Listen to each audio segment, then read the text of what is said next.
అమరావతిలో స్మార్ట్ సైకిళ్ల పరుగులు ప్రారంభమయ్యాయి. సచివాలయంలో ముఖ్యమంత్రి చంద్రబాబు వీటిని ప్రయోగాత్మకంగా ప్రారంభించారు.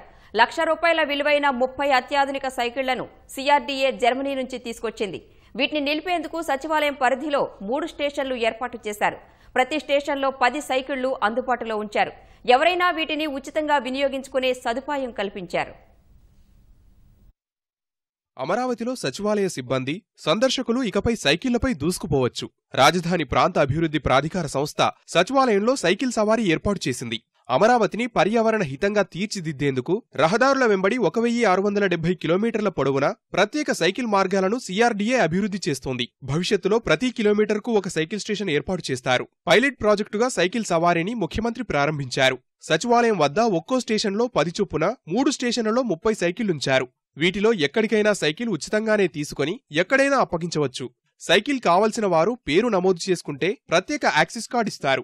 ఈ కార్డ్ని సైకిల్కి ఉండే కంప్యూటర్కి చూపిస్తే తాళం తెరుచుకుంటుంది. సైకిల్ పార్కింగ్ ప్రదేశంలో ఏసీలు, కుర్చీలు ఏర్పాటు చేయాలని సీఎం అధికారులకు సూచించారు. తన కార్యాలయం వరకు సైకిల్పై వెళ్లి సచివాలయ ఉద్యోగుల్లో స్ఫూర్తిని నింపారు.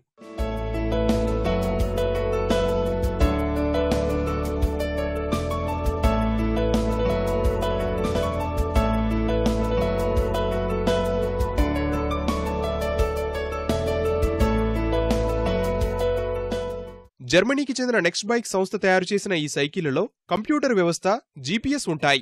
చోరీకి గురైన సైకిళ్లను ఇట్టే కనిపెట్టేస్తారు. గేర్లు ఉండడం వల్ల కష్టపడకుండానే వీటిని తొక్కవచ్చు.